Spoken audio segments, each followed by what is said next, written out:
Hey everyone, and welcome back to Volunteer Friendly. This is episode 17, Considering the Status Quo. If this is your first time joining us, Volunteer Friendly is a podcast and a show that's for worship leaders, production folks, anyone involved in making Sunday services happen.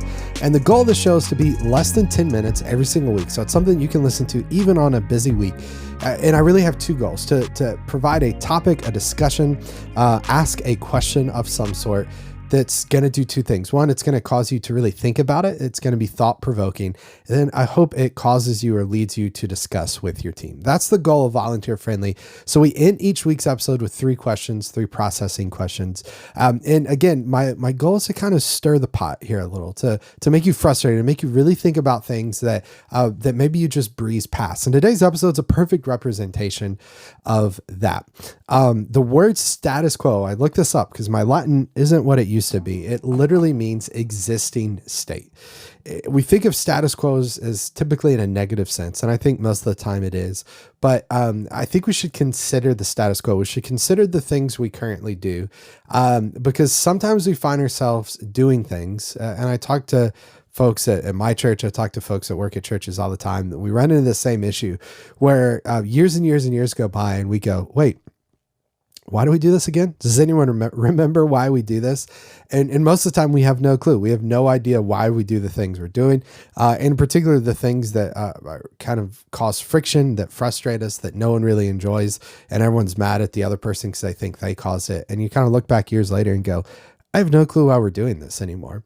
I think churches particularly struggle with the status quo, and they particularly struggle with this idea of sacred cows, things that, this is how we do it. This is whatever.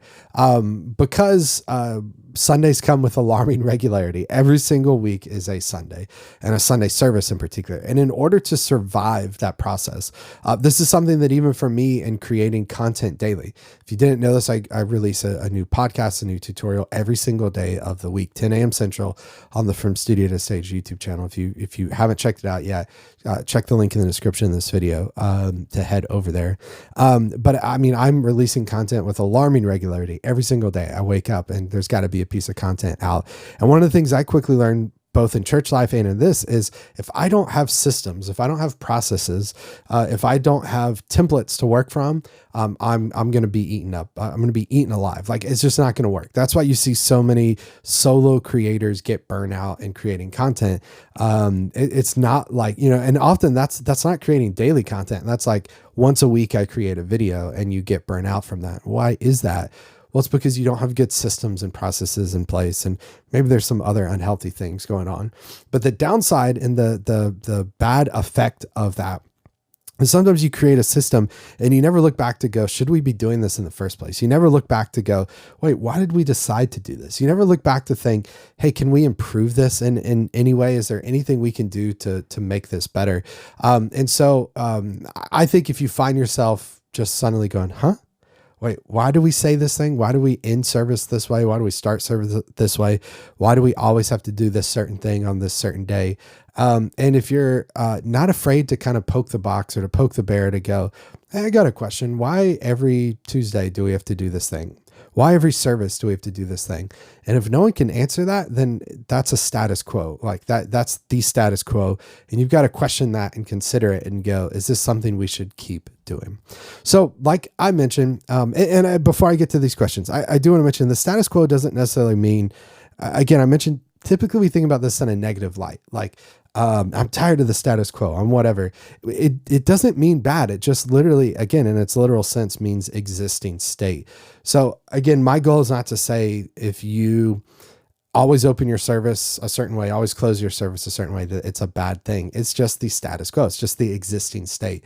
What I want to encourage you to do, though, is question, to consider the status quo. Is the status quo bad? Do we need to update it? And really ask the question, why did we do it in the first place? Okay, I hope that makes sense to you. I don't want you to come out of this going status quo equals bad. Status quo just simply equals existing state.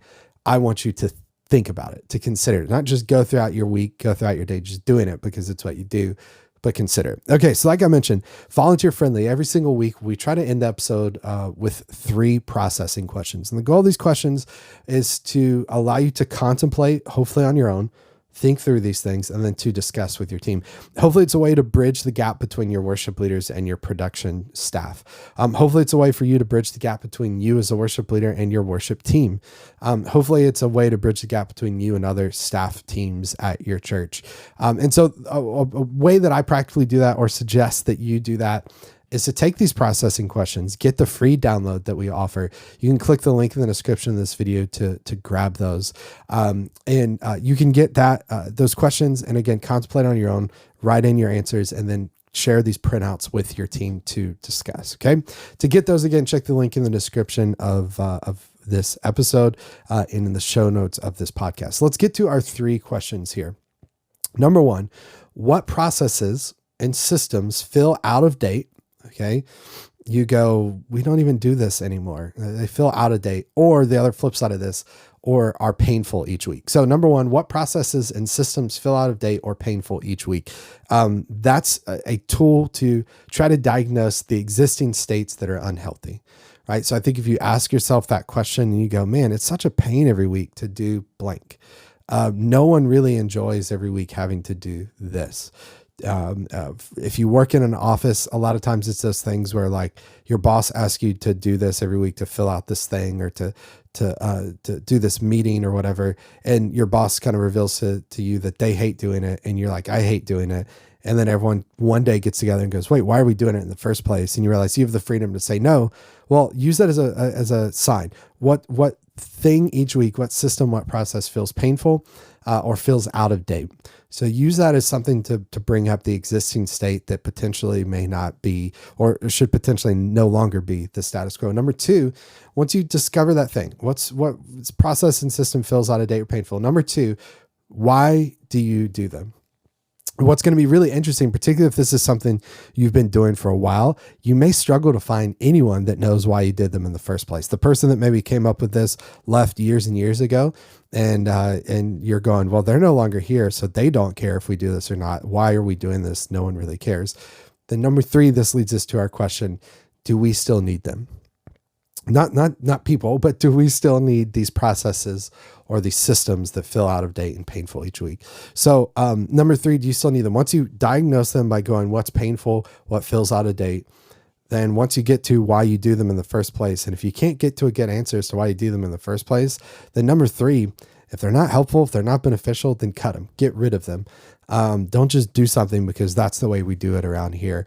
Really question, really ask, use the Socratic method to ask lots of questions, use the 5 whys to drill down to the heart of it and go, oh, we don't need them in the first place. And I think what you're going to find is when you consider the status quo, you're going to continually be improving your processes, your systems. You'll be talking to your people, discovering, again, those things that are painful, that cause some friction, and you're going to be eliminating those, and you'll constantly be refreshing. So come back to these questions often, review them by yourself with your team, discuss them with your team, use them as a constant point that we can come back to, and give people the freedom. If you're the leader, as long as you feel fine with this, give people the freedom to ask you these questions. Why are we doing this? Why do we still do this?